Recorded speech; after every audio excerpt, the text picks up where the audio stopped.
2, and 1. What's happening, YouTube? What up?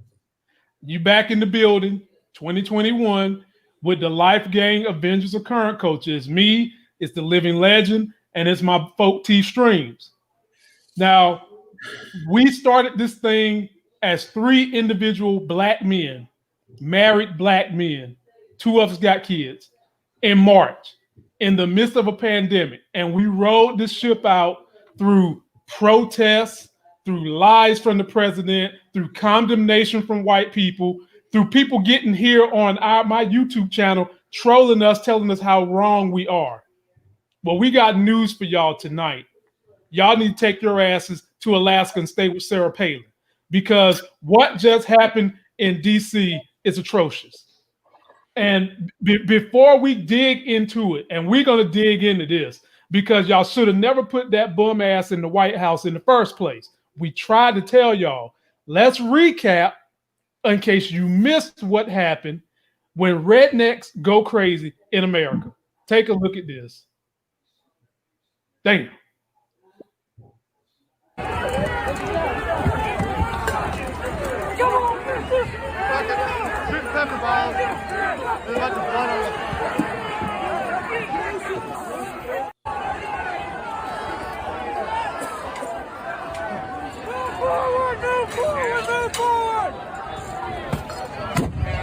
We're seeing a scuffle develop between the protesters and the police. Meanwhile, up on the steps of the backside of the Capitol, we're seeing protesters overcome the police. The police are now running back into the Capitol building. We have cheers from the protesters that are watching behind the scenes. This is incredible.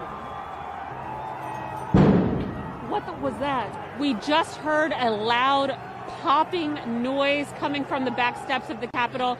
We do not see any smoke. We do not see any indication of where that might have come from. NBC News now reports there are now protests underway at this moment in Wisconsin, Colorado, New Mexico, Minnesota, and in Las Vegas. The counting has stopped in Georgia out of an abundance of caution, but the U.S. Senate will continue to do its work. They vow not to leave. This is, this looks like the degradation, at least in this moment, in this flash, in this second of time, like the democracy is teetering, doesn't it? We know that there were gunshots inside the Capitol building. We don't know how many weapons are in the Capitol building, who has those weapons, and what they intend to do with those weapons. That's going to be a clear question for Capitol Police leadership. The other big question is going to be organization. As you were just talking, Shep, about the protests that we're seeing breaking out in state capitals and areas around the country, some of that happened very early on, right around the time that this event began to unfold in Washington. And the question is there an organization behind this? Are there leaders here who designed this operation and coordinated with people in other states to do that simultaneously? The question of organization and leadership is going to be an important one, because that's how you stop an operation like this, is by finding those people and taking them off the field, so to speak. And one of the things that we saw DC police do earlier this week is arresting the leader of the Proud Boys, the right-wing extremist group. They arrested him on a previously existing charge. They released him, but they told him he was not allowed inside the District of Columbia this week as a result of that arrest. That seems to have been an attempt to sort of freeze the leadership of one of these groups that might have been of concern to law enforcement before anything could take place. Obviously, it didn't work, and now we've seen this event unfold. But law enforcement is going to be trying to figure out what is the intent of the people who remain inside the Capitol building, and who, if anyone, is organizing this, and how they can reach those people and put a stop to it. Fellas, I'm going to give each one of y'all, you can go as long as you want on this, but I'm going to start there. I'm going to lay the foundation for all this. I'm happy news organizations are finally calling this exactly what it is. This is white terrorism, simple and plain. This was an attempt to overthrow the government predicated by the worst president in United States history. We had a bad one. Hoover was horrible. Buchanan was horrible, but this is the worst one we've ever seen. In the middle of him rallying the troops outside the Capitol, his ass was saying that his vice president has no spine to go in there and do what he needs to do. And as the moment Prince was taking the stage to do what he needed to do, these people stormed the Capitol. Now, ladies and gentlemen, I take huge opposition to this because, number one, you're trying to threaten democracy. Number two, we as Black people and minorities have seen this dance before. It was the Civil War, and we don't want to see this shit again because we know what's going to happen. Number three, I do recall Black Lives Matters had a protest, a peaceful protest in D.C., and you know what they had for them before any of the rioting and all that happened? That never happened. This is what was standing on the Capitol in D.C. for Black Lives Matters. So where was they at today? That's what I want to know. Where was your asses at today? Where was you at when they stormed Michigan? We have severe issues on a day when we're supposed to be celebrating something good that happened in Georgia. Georgia has elected its first Black and Jewish senators in the state's history. We're supposed to be celebrating that. The stock market was going crazy today over that. And then we had the biggest buffoon on the planet who felt like he had to take the air and oxygen out of America and stage this fucking coup in DC.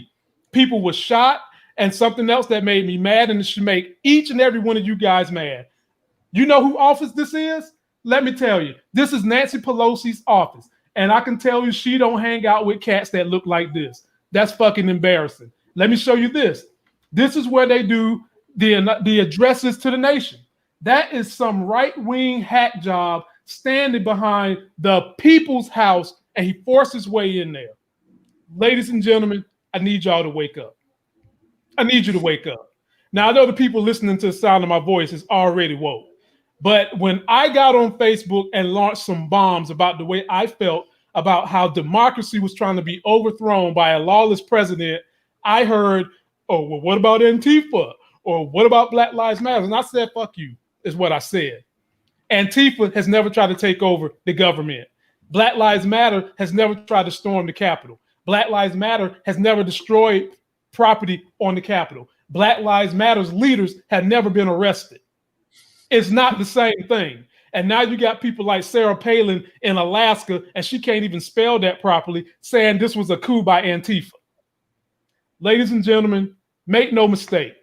The way you quell Trumpism, the police, when they came, they should have stomped Johnson, them people's asses, right there in front of everybody to make a statement. Because if that had been Black people, some of us would be in the hospital right now, and a lot of us probably would be dead. Having said that, Larry, the floor is yours. Yeah, I'll say there's a few things. I know that a lot of people are saying this is white privilege on steroids. These are rioters. We need to stop minimizing stuff and saying, "Oh, this is white privilege. This is the world's biggest tantrum." We need to stop saying all of that. It minimizes what happened. Exactly. Donald Trump called for his people to institute a coup. They attempted a coup today. This is not some just random thing where people went and protested somewhere and got themselves riled up and got into a scuffle with the local police. No, they went. They called for people to go to the Capitol and disrupt the legal, the constitutional duties of our Congress to have a peaceful transition of power, a peaceful transfer of power from one president to the other. They went in there and attempted to disrupt that so Donald Trump can remain in office. They attempted a coup d'etat in America, and we cannot let that just go by. We can't just let that go and call it a temper tantrum. We can't let that go by minimizing it and say, oh, this is just white privilege with a bunch of angry, disgruntled white men. No, those people that stormed the Capitol, I am not an advocate of violence, but those people who stormed the Capitol, they should have been shot where they stood. No, I understand they would have shot us. police officers were drastically outmanned. I understood that they didn't have the support of the National Guard that they needed. I understand all that. But they should have been shooting people where they stood as they had the opportunity to do so. They like you mentioned, they did a test run of this in Michigan. Yep. They have protested at other capitals. They are doing this here. They failed today. But that doesn't mean that they are not going to try this again. They may not try it again with Trump this time, but that is not to say that they are not going to try this again. Mm-hmm. And I mean, I just cannot stress this enough. It's just I don't understand how these people can sit up there and try and claim to be patriots while at the same time actively trying to dismantle the United States of America. Mm-hmm. I mean, it's ridiculous. And I know people up there, Sarah Palin can say what she wants about this is Antifa. I will say this about Antifa.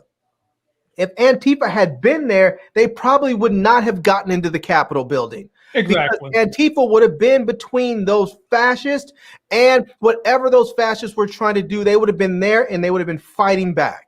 Yeah. They would not have gotten in there. There would have been a brawl. It probably would have been ugly. It would have been violent, but they would not have gotten into the Capitol building. Nope. And I'll be honest with you, when I see the way those cops handle, when I see the way they handle those people, part of it is they're outmanned. Part of it is too is that they simply have some sort of affection towards those protesters. They support them on some level because they would not fight back. Nope. They ran.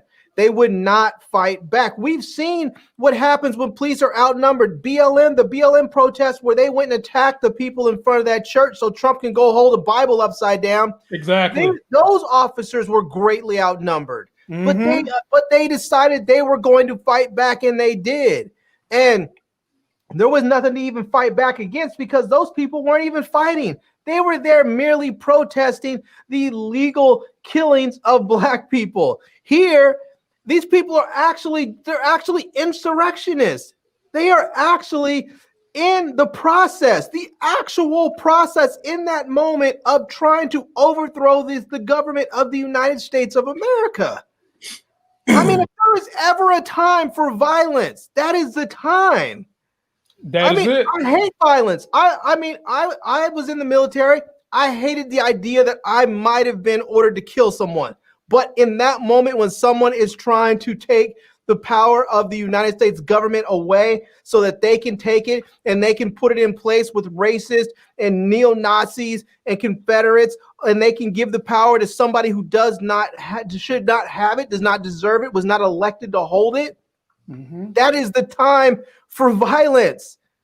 If you're not going to pull your gun and shoot, but you'll pull your gun and shoot somebody in the back 7 times that has a little razor blade that's running away from you, or shoot a kid that's unarmed, but you won't shoot someone who is actually in the process of trying to overthrow our nation? How fucking cowardly are you? I mean, that is ridiculous. And then on top of that, as bad as I feel about the the Capitol Police out there, I mean, as far as angry as I get, I feel bad at the same time. Some dumbass woman went in there and forced a Capitol Police officer to shoot her and kill her.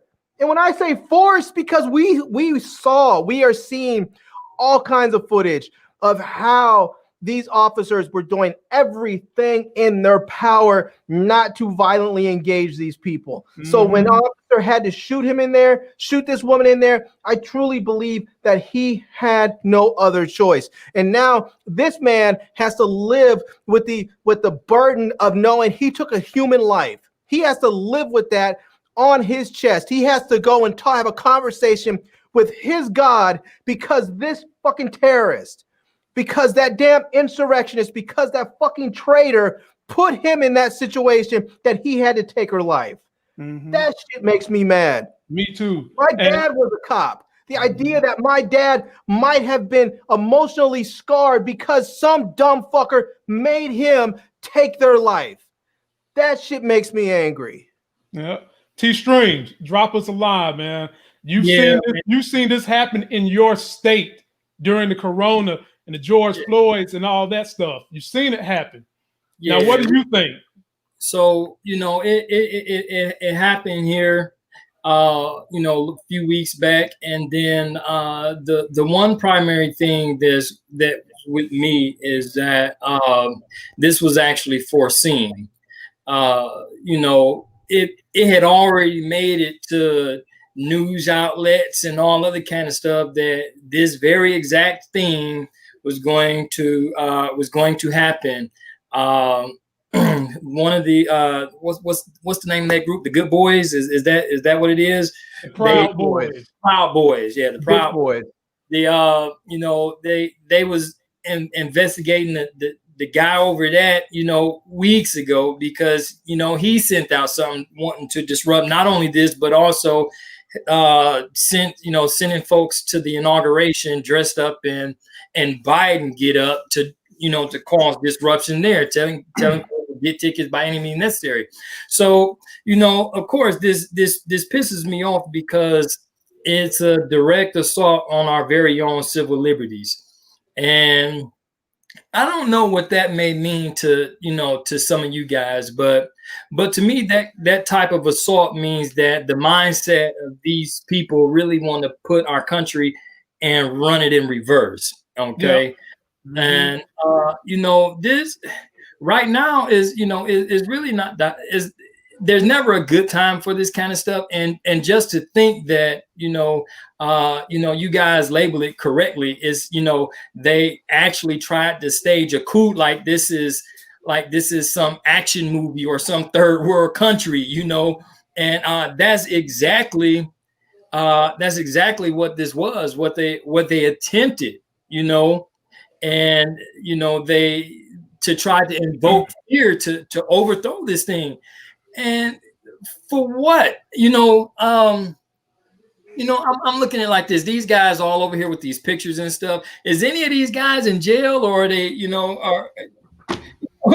so somebody let me know if I'm wrong. Okay. If I go up in Nancy Pelosi's office with my pistol, I'm not making it out that room. You know what I'm saying? Nope. And so this is where the double standard is. Okay. So it's obviously that these type of things are treated way insignificantly different when there's blacks involved and when there's whites involved. Mm-hmm.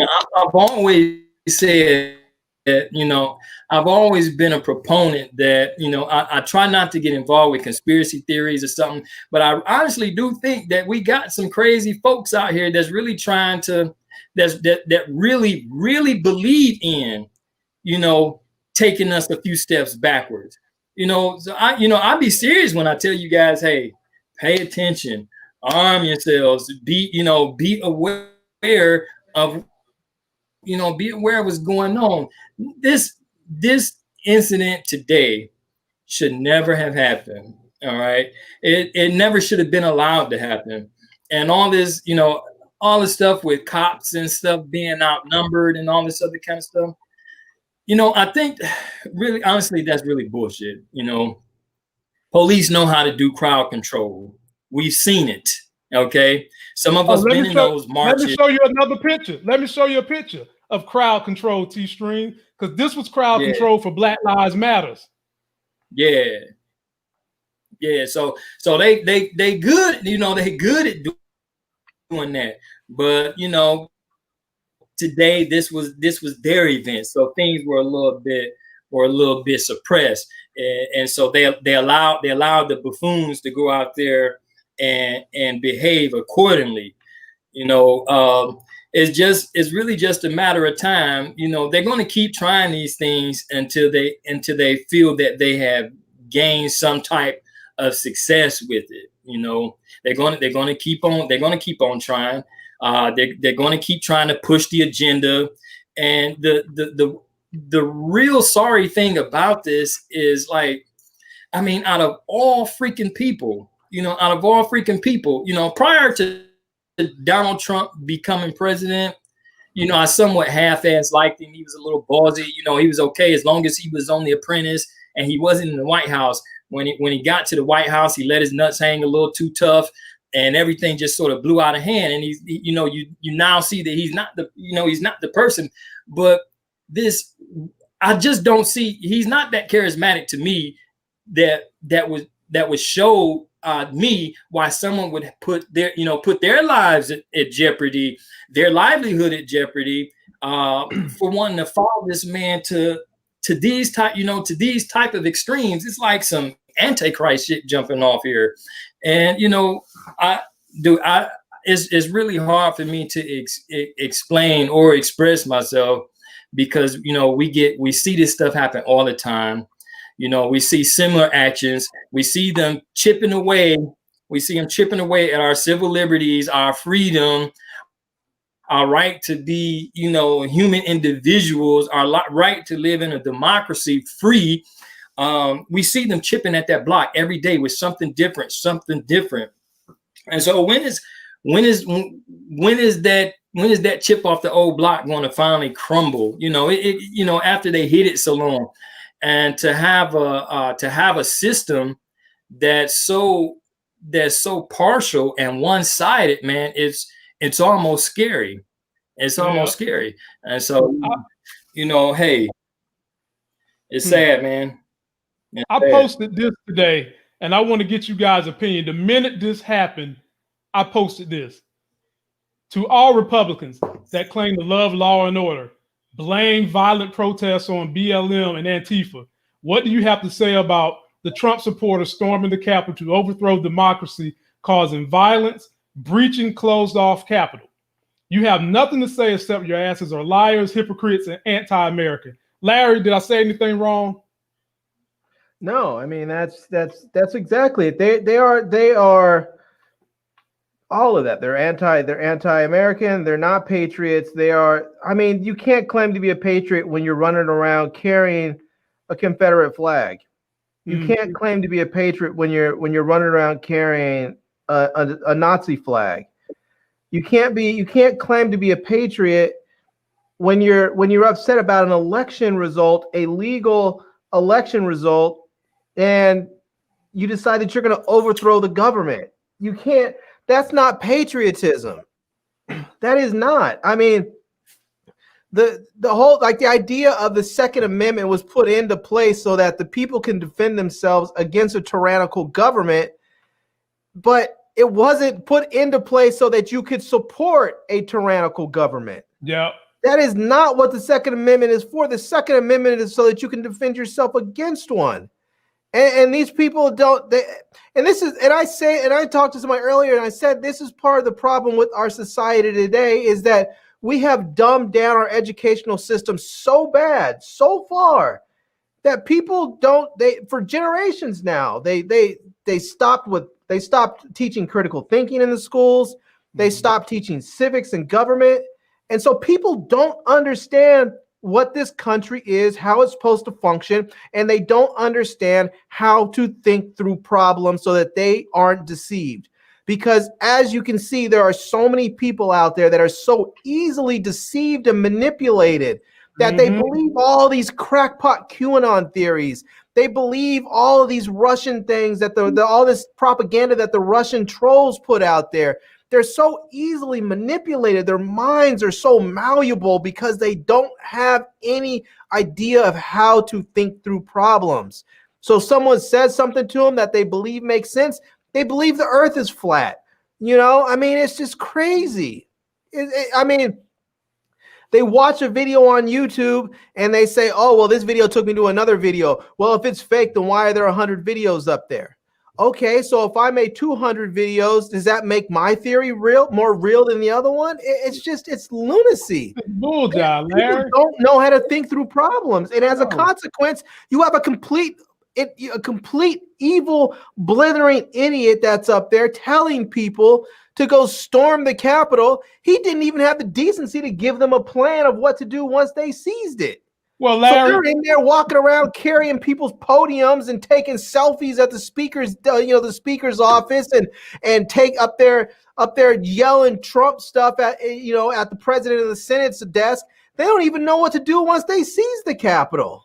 Larry, me and you know history. Me and you know just how dumb the Confederates were. This is nothing but a repeat of that. The same dummies think they're going to overthrow the nation's government. This is nothing but a repeat of that. But what we need now, we need law and order to crush Trumpism. That's what's going to get people to turn around. We need them to crush them. We need to see 5,100 people in jail. We need them to step a huge foot on this bug that popped up in Washington, D.C. today. That's what we need.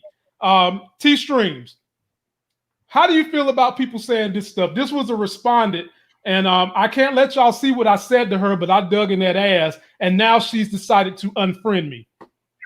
Basically, she's trying to say that we won't say nothing when Black Lives Matter and Antifa was doing this. Black Lives Matter and Antifa have never tried to storm the Capitol and overthrow the government. Let's just call out the facts as we go. It sucks, doesn't it?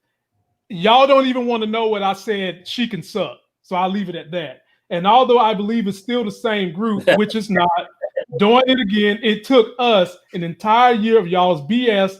The silent majority are only silent for so long. So accept the fact that it's going to be what it's going to be, point blank. That was the dumbest reply I've ever heard in my. That sounds like a dumb blonde, because she is a dumb blonde. Ain't nothing going to be what it is going to be, because if that was the case, we wouldn't have the progress we've made in this country. That was just a hot-ass mad cunt who's mad that Trump didn't win. She can't tell you why she liked Trump, but Trump's her man. And it's been defeated. And then Georgia won today, which gives Biden every branch of government except for the judiciary. T-Streams, what do you think about people trying to say they're trying to do whataboutism, that what we've seen today equals Black Lives Matter? You know, you can't, it really don't even make sense to talk to animals, man. And that's true. People that make these kind of remarks, man, is clear. Is very, very clear. Yeah, that they are not only part of the problem, but they're the source of the problem and the lifeline of this problem. And the only thing you can do is put give them a nice, good verbal thrashing to put them in their place, because I've dealt with these people on these same type of people, man. And it's crazy because and some of these people, man, I have been like long-term friends with, man. My history, had me run across all people from all, our entire socioeconomic going-ons in America, that I started to see people's true colors. And, I've lost a lot of friendships, man, over comments just like that, and, hey, it leaves you after a while, you just have to say, fuck you, go, bye, because it's nothing else. These people actually believe this stuff, man.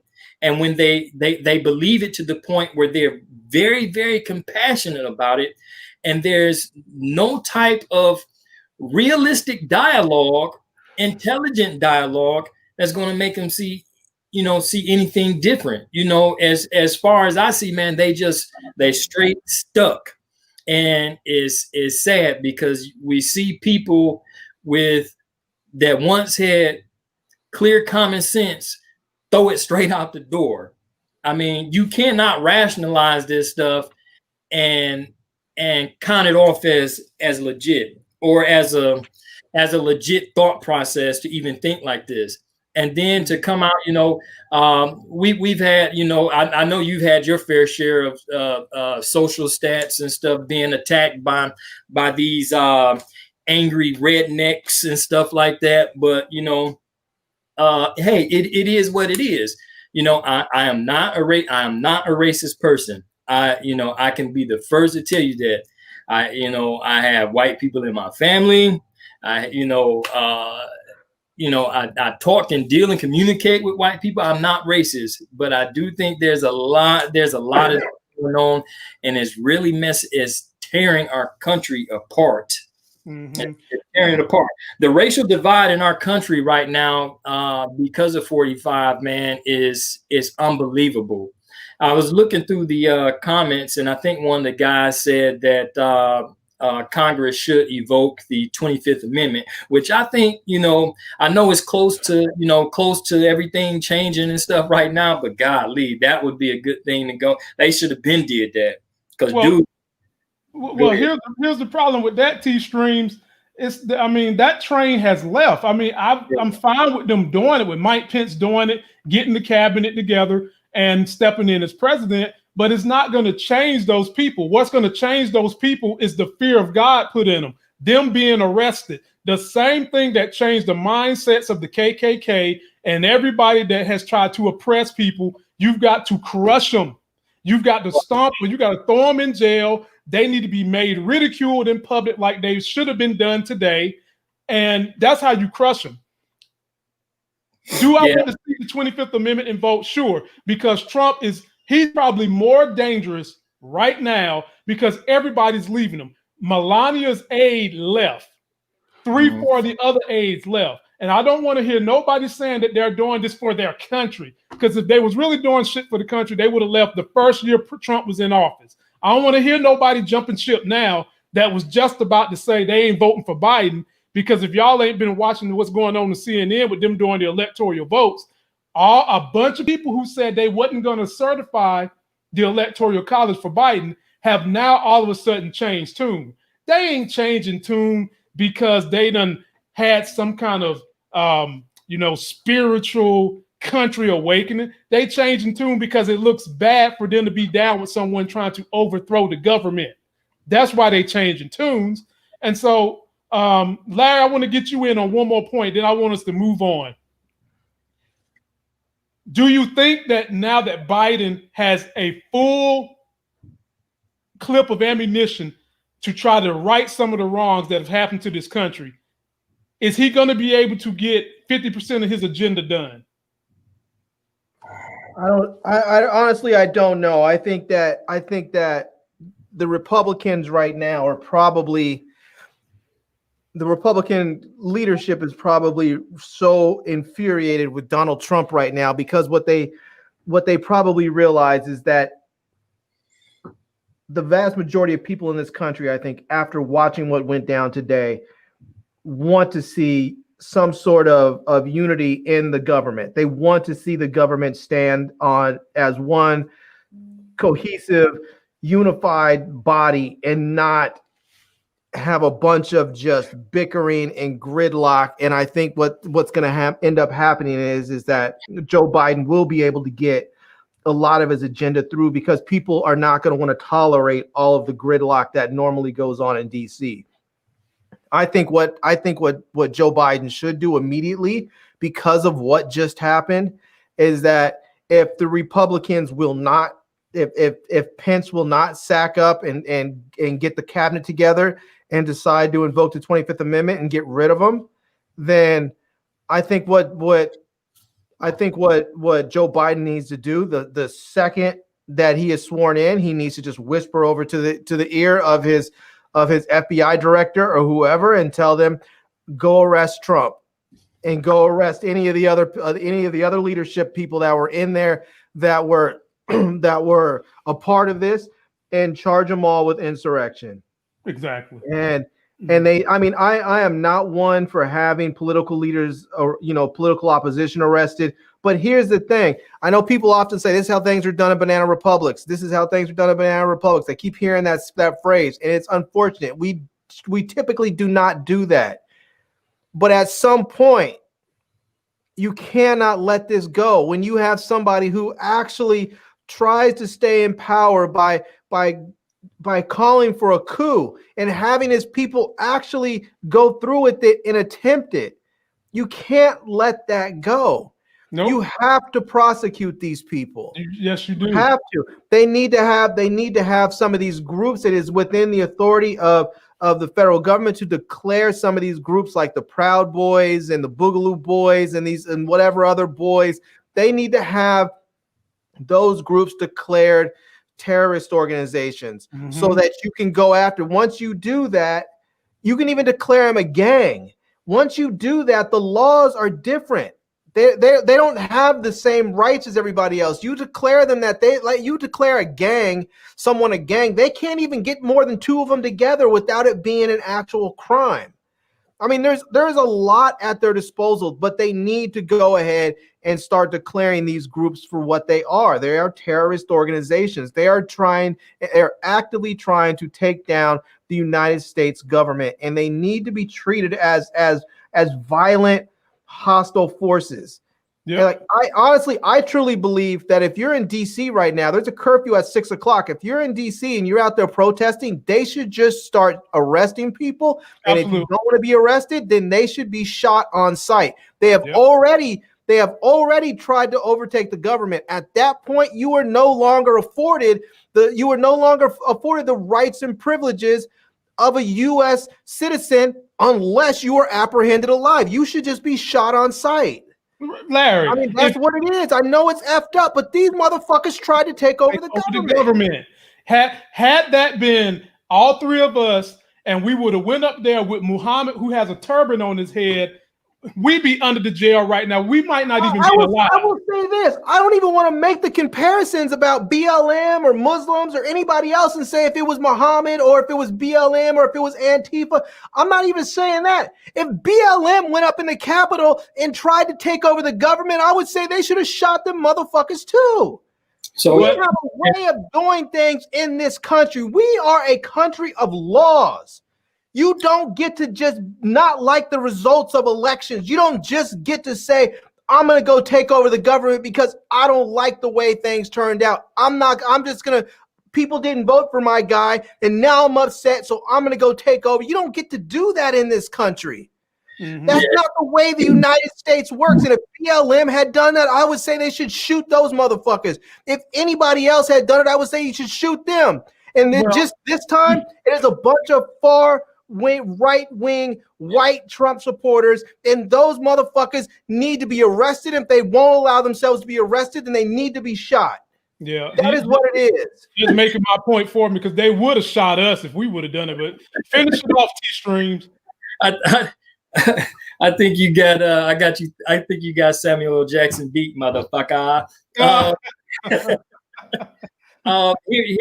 Here's some real talk, man. Honestly. I really hate to feel this way, but honestly, I do feel this way. I don't think the police or any of those groups in authority like that will ever do anything. For the most part, you know, some of their ranks are involved with these groups undercover and stuff. And so when we look at the events of the day, those, you know, that stuff wasn't even like contested. You know, it almost looking like in some of those videos. I watched one video and dude was just sort of running up the stairs with the guys, just talking to them while they running through the Capitol and stuff like that. You know, so it wouldn't surprise me if, you know, our answers never get answered through the avenues of the police or FBI or whoever in authority, because they, you know, some of them support this cause. It's not a it's not an incident that the events today was able to go through unattested, man. And so it's just, you know, it's really, really messed up on how this whole thing played out. And, you know, man, it's just a matter of time. It's just a matter of time. So, you know, just be ready. I'm not speaking no conspiracy theory into existence, but be ready because the shenanigans have already started. You know, they have the avenue to continue acting the ass, and they're going to do it. And, you know, so T-Streams, my greatest fear is this: the icing on a horrible cake. When you see this, and you see this bullshit right here in Nancy Pelosi's office, it's not just us watching this. Our enemy is watching this and saying they might be primed for the pickings right now. If they can do it, we can do it. Our enemies is watching our own people trying to overthrow our government, licking their chops, probably laughing somewhere. So, folks, be on the lookout. Be safe. I want to take us to a little bit of positivity today. History was made today, fellas. History was made, even in the backdrop of this BS. I want you guys to take a look at this, and then we'll discuss it. Reverend Warnock, thank you so much for being with us. Congratulations. We heard you overnight, noting the fact that your 82-year-old mother, whose hands picked someone else's cotton, you said, got to cast her vote for her son to be senator from the state of Georgia. What was that moment like when the state was called for you? Good morning. Listen, this is a wonderful day here in Georgia, and I believe in America. I am an iteration and an example of the American dream. I spoke to my mom last night, and when I think about the arc of our history, what Georgia did last night is its own message in the midst of a moment in which so many people are trying to divide our country. At a time we can least afford to be divided. We've got big problems. And I'm deeply honored that the people of Georgia have placed their trust in someone who grew up in public housing, one of 12 children. I'm number 11, the first college graduate in my family. And I hope to bring the concerns of ordinary people to the United States Senate. You talk about the division in this country. Given that the race has been called for you, you are projected to be the next senator. What do you think about whether or not it's appropriate for Senator Kelly Loeffler, who still holds the seat, to travel to Washington today to vote, as she has promised to do, to block the election of Joe Biden? Do you think it's appropriate, given the outcome of your election, for her to go? Well, I think that Kelly Loeffler has been consistent. She has consistently put what she perceives to be her own short-term political interests over the concerns of ordinary people. And the people of Georgia rose up and they rebuked that last night. What is unfolding in the Senate today, or in the House, what's unfolding in this moment is a distraction. It's a distraction. These senators know better. And the people that I'm talking to all across Georgia are concerned about their lives. They're concerned about the fact that they've waited for months and haven't received the kind of COVID relief that they need. We need to be passing the $2,000 stimulus relief checks. Instead, the politicians are focused on their concerns, who's winning and who's losing. Meanwhile, too many ordinary working people are losing. And I'm deeply honored that they've given me a chance to go to the Senate and represent their concerns.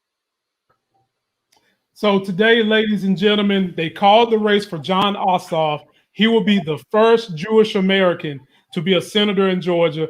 The race was called yesterday, really late last night, for Raphael Warnock, Reverend Warnock, and he will be the first African American senator in the state of Georgia. And all the credit, most of the credit, has got to be given to Stacey Abrams, because she could have ran away when she lost to Governor Kemp, but she didn't do that. She said, I got a refined purpose. I'm going to get people registered. I'm going to get the vote out. She helped flip that state to blue. And Larry, I give it to you. What does it mean to you to see all this stuff come together in the backdrop of Trump really depressing the Republican vote in Georgia? Well, I mean, again, it means that Joe Biden should be able to get his agenda through, a lot easier than if we hadn't won those two seats. As soon as they announced that, that Ossoff won that seat, right after that, Biden came out and said that he was appointing Merrick Garland as the AG. I'm not sure if that was a pick that he would have done previously. I mean, personally, I hope Merrick Garland goes in there. I hope Merrick Garland is fucking pissed. I hope he's carrying such a big ass fucking chip on his shoulder. It weighs him down. And I hope he dedicates his entire stint there to going after these racist ass Republicans that kept him off the Supreme Court. You know, I hope he goes ham on them in the administration, the Trump administration. But I'm happy. One thing I'm really happy about is that Ossoff has pulled outside of that margin where Purdue can ask for a recount. It looks like he is beyond that margin of error. So now he's just won flat out, just outright. There's no recount that's going to be requested, which means we don't have to wait days or weeks or months or whatever for that vote to be certified and for him to be sworn in. So I'm happy for that. Yep. T-Streams, they can take office tomorrow, if I'm not mistaken.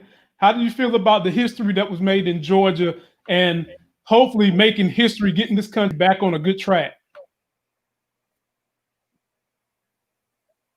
Uh-oh, did we lose you? Man, I think it was a good look, and I think you see me? Yeah, we got you. Okay. Yeah, man. I think it was a good look. And the people of Georgia did what they were supposed to do. And it definitely helps, because I do know Joe is going to come in. He's going to try to shake things up and try to enforce his vision or whatever. And like Larry said, it just sort of makes it easier when you have more constituents in these places to help you get your stuff, get your agenda pushed. So it was a good look. It was almost I don't even know how it was even close, but it is what it is. The outcome is done. The folks in Georgia said, hey, we're done with the same old game you guys been running off playing. Now, the only thing we need now is for the other states to start adopting the same principles, because some of these hobos need to get up out of there. They need to be up out of there. And here's the thing, Lamont, is that obviously I have my own stuff that I want Biden to do and the administration to do. But here's one thing that having the control of the Senate right now is going to do for the country. And that is, it's going to be able to help get COVID relief out the door quickly.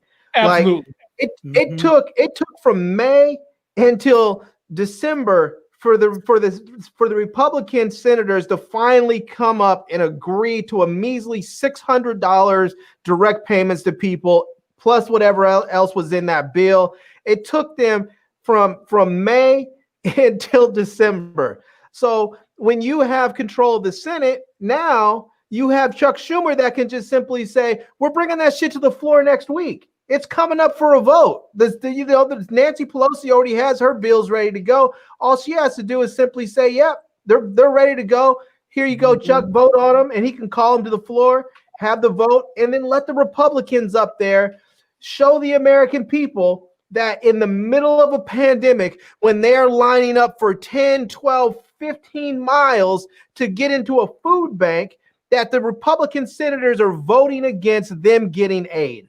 That's what you can do. And you keep on putting those aid bills up there. You keep on voting on them. And if the Republicans vote against them, then you keep taking note of them.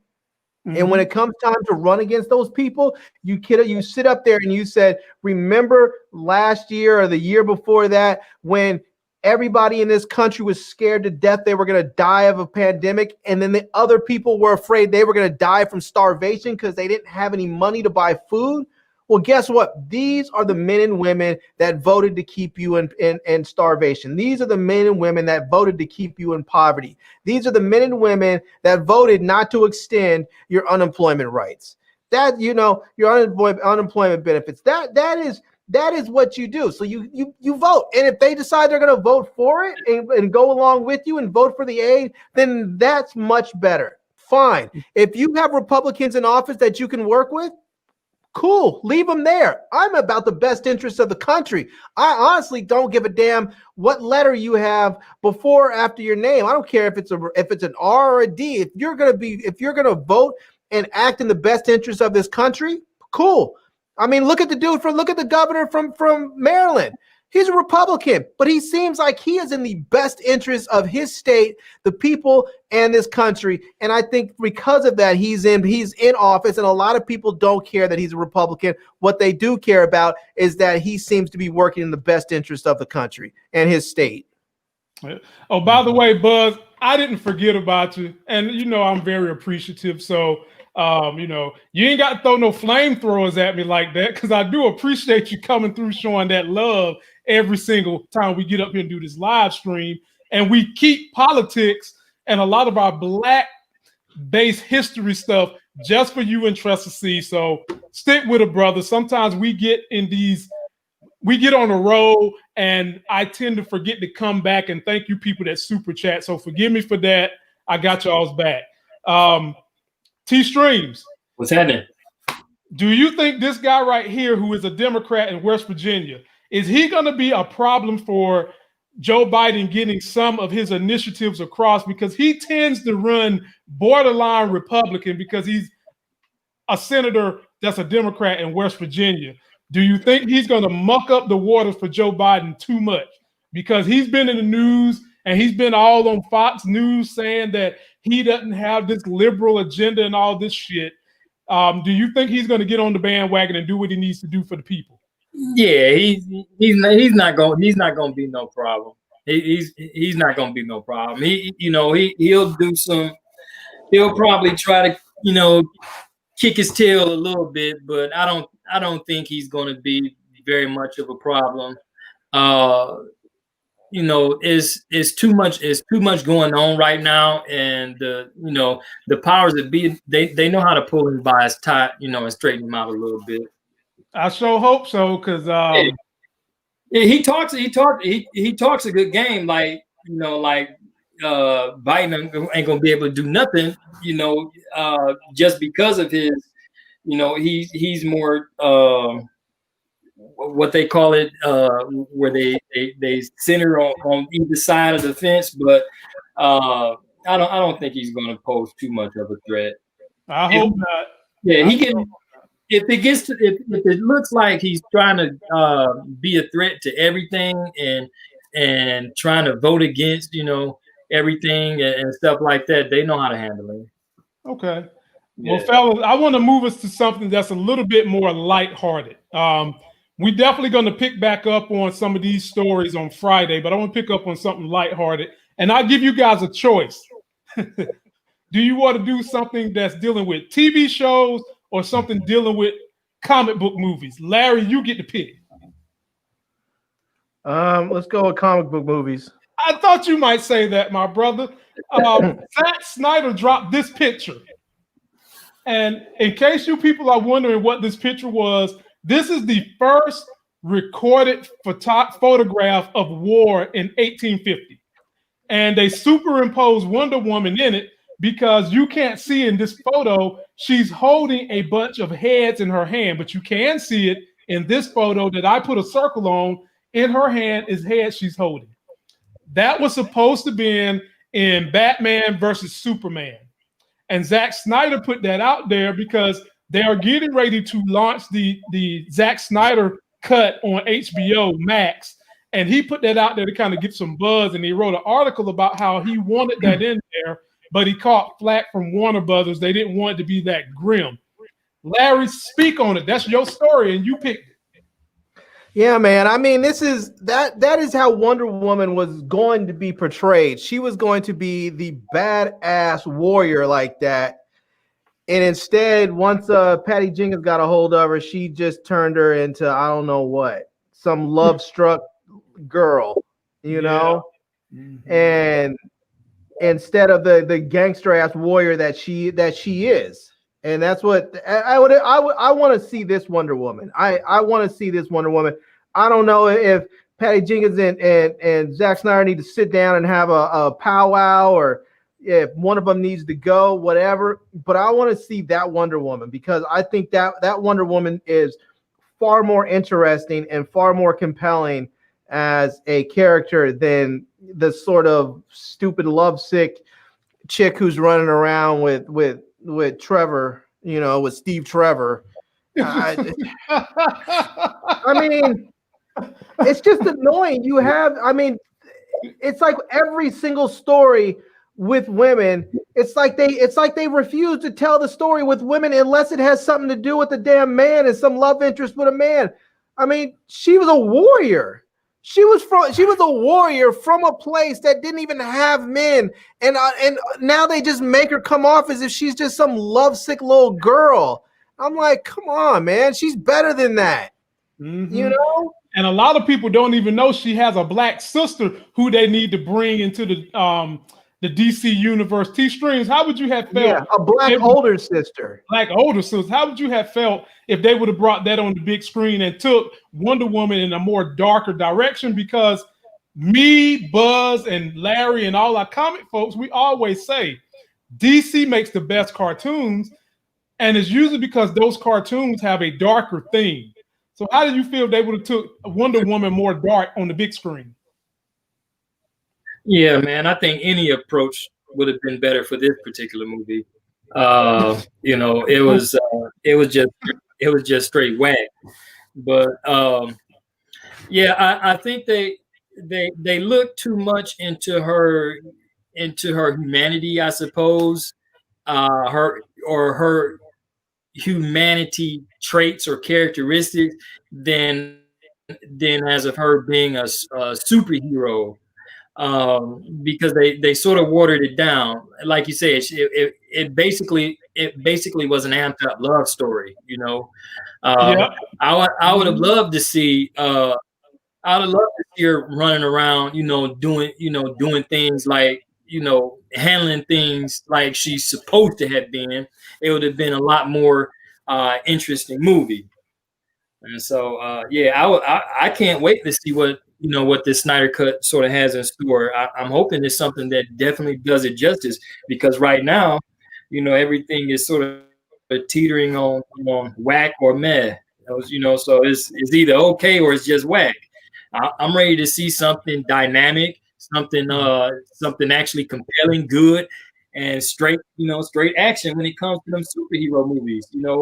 I mean, goddamn, they superhero movies. That's what that's what you want to see. You don't want to see an Amazon god. You don't want to see her, teared up, laying in the corner because she had to send her boyfriend back. That's me. Somebody else love stories might be good. As much as I love Wonder Woman and Gal Gadot, as sexy as she is, we don't need to see any more booty meat from Wonder Woman. We just don't need that. I mean, cover her up. I love Wonder Woman. I think she's sexy, but there's a certain level of respect you should put on your superheroes. So, put some respect on it. It seems like what they did, Larry, instead of making her dark to scare the kids, they tried to make her more of a sex symbol, because they didn't taper that down. So no. I don't understand why the hell you're trying to taper down having a darker story if you ain't going to taper down the sex appeal. So, I don't know. But last story I got for y'all, and y'all might call me corny, y'all might call me whack, but guess what? I've been called so many names in my life, I just don't really give a damn. I go to sleep looking at myself in the mirror. We're going to review one of my favorite TV shows. It's called The Resident. Season 4 comes on. It stars Morris Chestnut, Malcolm Jamal Warner, and a great, great cast of people. And it comes back on next week with WandaVision. Let me let y'all see this trailer so y'all can understand how it is. And it also got my chick, not Heidi Heitkamp, but she's a politician. The chick from Marvel, I can't think of her name, but you'll figure her out. Hi, I'm Emily Van Camp on the set of The Resident. Here's a look at the new season.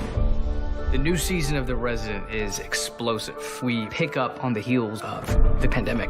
What do? We join the front lines. And we deal with it in a way that only The Resident can, in a very personal way. These were our healthcare workers who died in the line of duty. Everything ramps up. The love relationships ramp up.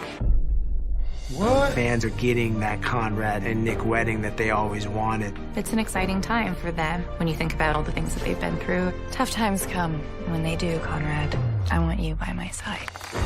Seeing love amongst our peers, you begin to honor the relationships that you have. You built something special. There are so many changes in each of the characters' lives. I'll be here whenever you need me. We're going to experience the most riveting and life-affirming stories we have told so far. When all hell breaks loose, you find out what people are made of. You're in for an emotional roller coaster this season.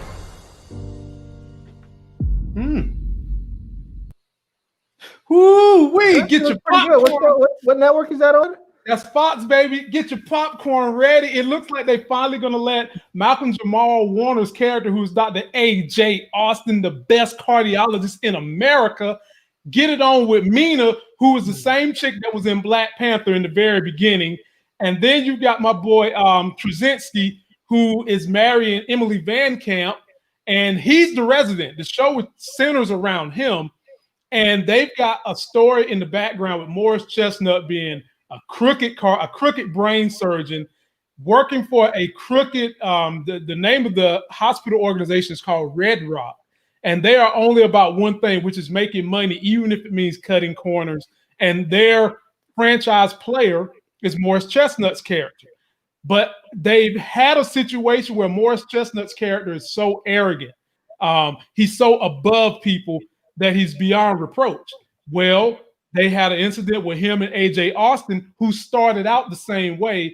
And now Mina has softened him, and they've been building on that love story between those two for about 2 seasons. And they've also been kind of building on the animosity between him and Morris Chestnut, because you got 2 alpha male doctors, one who's used to being a nomad and the other one who likes the limelight, about to head it up. And now they have named the head resident, as the head of the organization, with still these lingering issues going on in the hospital. Now you throw COVID into it. I can't wait. I might have my review up. I might go live immediately after the show go off. So, but that's all we got for y'all tonight, ladies and gentlemen. We will be back on Friday. Go ahead, T-Stream. Oh, yeah, I said I'm gonna have to check that out. I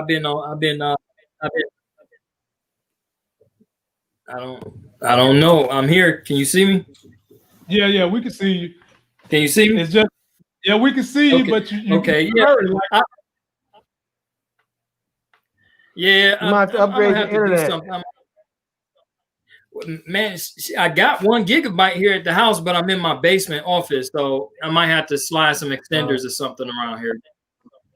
Yeah. I'm gonna have to check that out. I've been checking out that binge watching that Snowfall, trying to catch up on that. Boy, that's dope.